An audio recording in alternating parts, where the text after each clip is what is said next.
জাহান্নামে যাবে কি করে জাহান্নামে যাবে, এটা আমার বুঝে আসে না। আমি তো কোথাও টোকায়া পাই না এই উম্মতে জাহান্নামে যাওয়ার সুযোগ, কোনো রাস্তা দেখি না যে এই উম্মত জাহান্নামে কি করে যাবে। কিন্তু তারপরও যাবে, এটাও সত্য। তারপরও তাহলে বোঝা গেল ওর মতো হতভাগা কেউ নাই, এই উম্মতে জাহান্নামে যাওয়ার কোনো সুযোগ নাই। আমি আপনাকে দেখাইতেছি, আসসালাতু ইলা সালাতি কাফারা, যে 5 ওয়াক্ত নামাজ পড়ে সে বুকে হাত দিয়া বলতে পারে 24 ঘন্টার গুনাহ মাফ।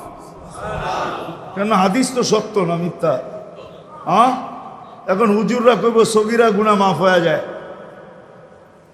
তাহলে আপনি সগীরা গুনার দলে, আরেক দল হুজুররা আছে যারা বলে কবিরা গুনাহ মাফ হবে। আমি কবিরা গুনাহ আলাদের পক্ষে, নামাজে কবিরা গুনাহ মাফ হয়। কি নামাজে মাফ হয়? হয় না? যদি না হইতেন, আরে ইস্তেগফার লাগবে না মেয়ে, যদি না হইতেন তাহলে আল্লাহর রাসূল কেন ওসমান রাদিয়াল্লাহু তাআলা আনহুকে শীতের মৌসুমে বসন্তের সময় বাহিরে নিয়া গাছের ডাল নাড়া দিয়া সমস্ত পাতাগুলা ঝরায়া তারপরে কেন বললো আমার উম্মত যখন ফরজ নামাজ পড়ে গুনাহগুলা এইভাবে ঝরা যায়? ওইখানে কি বলছে নাকি বড় পাতা ছোট পাতা? ওইখানে তো পাতা একটাও ছিল না, ঠিক না? আল্লাহর রাসূল বুঝাইছে কোনো গুনাহই থাকবে না, নামাজ নিজেই ইস্তেগফার। আবার ইস্তেগফার কি? নামাজ নিজেই ইস্তেগফার, নামাজ নিজেই জিকির। জিকির আছে কি?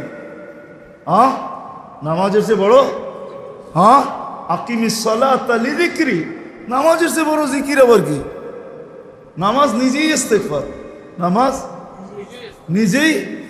নামাজ নিজেই সোয়াশের অ্যাকশন না খালি। আপনি নামাজ চিনেন? যদি সোয়াশের না হইতো আল্লাহ রাসূল কেন বলতো ইদা সালুহা সাইরুল আমাল, নামাজ ওকে, তোমার পরিপূর্ণ জীবনটা ওকে, সর্বলাইন ওকে, সর্বদিক ওকে। তাহলে নামাজের ভিতরে যদি ইস্তেগফার না থাকতো তাহলে এটা কি করে হইতো? সমস্ত বন্দেগীকে গ্রহণযোগ্যতা পাওয়ার জন্য নামাজকে গ্রহণযোগ্যতামূলক বানাইতে হবে। নামাজ ওকে, সব ওকে। তো যেটা বুঝাইতেছিলাম পূর্ণতা, 24 ঘন্টা যে 5 ওয়াক্ত নামাজ পড়লো ওর তো সব গুনাহ মাফ, ও দোজখে যায় কি করে? আর তারপরেও যদি কিছু বেঁচে গেল তো বলতেছে আল জুমাতু ইলাল জুমাতি কাফারা, এক জুমার থেকে আরেক জুমায় পা দিবে, পুরা সপ্তাহটা মাফ, সপ্তাহটা। তারপরেও যদি কিছু বেঁচা যায় তাহলে ওই ব্যক্তি দোজখে যায় কি করে? আমাকে বুঝান। তারপরেও যদি কিছু বেঁচে গেল তাহলে একটু আগে তো বললাম ওই যে রান আউটের থেকে বাঁচাইয়া দিয়েন, ঠিক না? রমজানে পা দিতে দেরি, রমাদান ইলা রমাদান কাফারা, রমজান থেকে রমজানে পা দিতে দেরি, পুরা বৎসরের গুনাহ মাফ হইতে দেরি হয়। মাফ হইতে দেরি হয় না, কেন? মৌসুমে চলে আসছে, মৌসুমে। আমরা তো ভাবি না প্রত্যেক ইফতারির সময় আল্লাহ 70,000 লোককে জাহান্নাম থেকে মুক্তি দেন। আপনি মনে করবেন 70,000 মুক্তি পায় নাকি? হুজুররা কইব হাদিসে তো 70,000 আছে। আমি বলবো না, 70,000-এর চেরম এই প্রবাদ বাক্যটা সত্য। শিশুর পিতা ঘুমিয়ে আছে সব শিশুরই অন্তরে। আমিও বলবো 70,000-এর পিঠে আরো কয়েক 70,000 ঘুমায় আছে। কেমনে জানেন? এই 70,000 কিয়ামতের দিন উঠা দাঁড়াবে আর বলবে আল্লাহ অধিকার দিবে সুপারিশের। এরা দাঁড়াবে আর সুপারিশ করে কয়েক 70,000 নিয়ে যাবে, ঠিক না? যেমন আল্লাহর রসুল বৈশা আছেন, তো জিবরিল আলাইহিস সালাম হাসতে হাসতে আসছে, বড় খুশি আজকে। আল্লাহ রসুল জিজ্ঞাসা করছে এত খুশি কেন? বলছে সুসংবাদ নিয়ে আসছি, আপনিও খুশি হয়ে যাবেন। বলছে কি সুসংবাদ? 70,000 উম্মত আপনার হিসাব কিতাব ছাড়া জান্নাতে যাবে। তো শুনতে দেরি, চেহারা মলিন হইতে দেরি হয় নাই। তো জিবরিল আলাইহিস সালাম বললেন এটা কি? আপনি তো খুশি হওয়ার কথা, চেহারা মলিন হইল কেন? মাত্র 70,000, আমার সাহাবী তো 1.25 লক্ষ। কিয়ামত পর্যন্ত উম্মতের কি হবে? এই জন্য চেহারা মলিন। আপনি কি নিতে রাজি না? নিতে রাজি না এই কথা বলতেছি না, কিন্তু ভাবতে হবে এটা বলতে পারি। ভাইবা দেখি নিব কি নিব না। তো পাশে ওমর রাদিয়াল্লাহু তাআলা আনহু বসা, বলছে ওমর নিব 70,000, বিনা হিসাব কিতাবে জান্নাতে যাবে। তো যেমন উস্তাদ তেমনই তো ছাত্র হয়, পীর যেমন মুরিদও তো এমনই হয়, ঠিক না? হ্যাঁ, কি বলেন? সঙ্গী ভালো হলে আমিও ভালো হব, এটাই তো সত্য। নাহলে কোরআন কেন বলবে কুনু মা সাদিকিন? নেককারদের সাথে চলো, তুমিও নেক হয়ে যাবা, তুমিও নেক হয়ে যাবা। ভালোর লোকে চলো, ভালো হয়ে যাবা। প্রবাদ বাক্য এটাই সত্য। সৎ সঙ্গে স্বর্গবাস, অসৎ সঙ্গে সর্বনাশ, এটাই সত্য। সৎ সঙ্গে সর্বনাশ, সৎ সঙ্গে স্বর্গবাস, অসৎ সঙ্গে সর্বনাশ।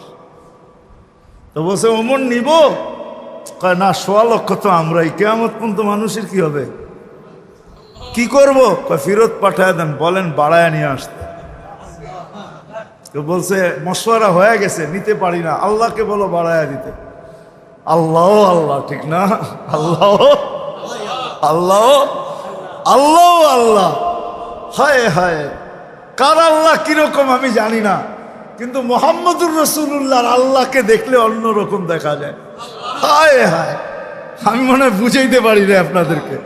আপনি বলবেন পৃথক করলেন কেন? না, এটা পৃথক না, এটা অন্য জিনিস বুঝাইতে চাইতেছি। মুহাম্মদুর আম্মাজান নিজে বলছেন, আম্মাজান আয়েশা রাদিয়াল্লাহু তাআলা আনহা বলতেছেন, ইয়া রাসূলুল্লাহ, আপনার ইচ্ছায় আপনার আল্লাহ এত তাড়াতাড়ি করে কেন? বুখারীতে আছে, বুখারীতে। যারা বুখারী পড়ায় ওদেরকে জিজ্ঞেস করেন, আপনার আল্লাহ আপনার ইচ্ছায় এত তাড়াতাড়ি করে কেন? আপনার আল্লাহ আপনার ইচ্ছায় যদি আম্মাজান বলতে পারে, তাহলে আমিও বলতে পারি। কার আল্লাহ কিরকম এটা আমার বিষয় না, কিন্তু মুহাম্মদুর রাসূলুল্লাহর আল্লাহ মুহাম্মদুর রাসূলুল্লাহর সাথে অন্যরকম। সারাদিন বন্ধুর দিকে তাকায় থাকে, বন্ধু নারাজ করা যাবে না। হায় হায় হায় হায়। তো পাঠায় দিছেন, জিবরিল আলাইহিস সালাম ফিরে আসছে। তো বলছে, জিবরিল কি খবর? আল্লাহ বলতেছেন বাড়ানো যাবে না, আপনাকেও নারাজ করা যাবে না। বাড়ানো যাবে না, আপনাকেও। আপনি বলবেন এটা আবার কি করে সম্ভব? বাড়াবে না আবার আপনাকে নারাজ করবে না, এটা সম্ভব কি করে?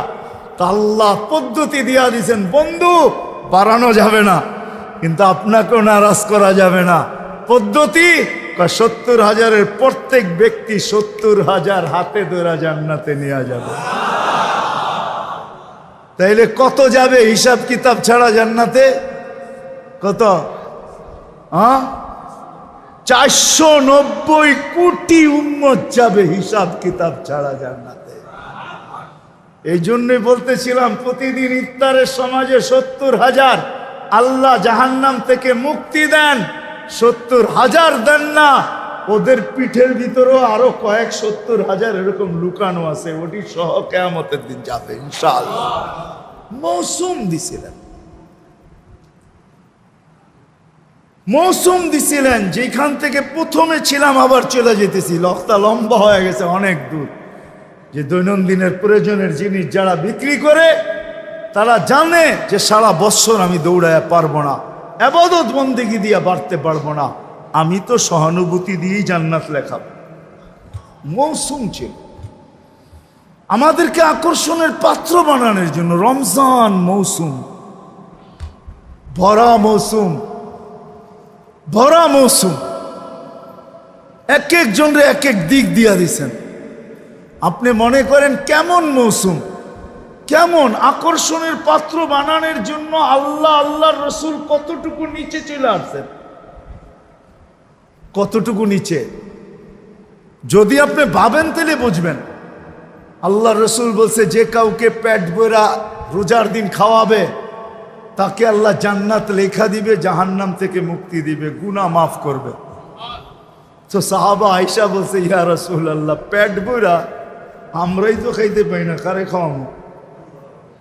আমরাই তো খাইতে পাই না, কাকে কোত্থেকে খাওয়াবো? তা আল্লাহ রসুল বলছে, আচ্ছা তাইলে যদি তুমি 1 গ্লাস দুধ খাওয়াও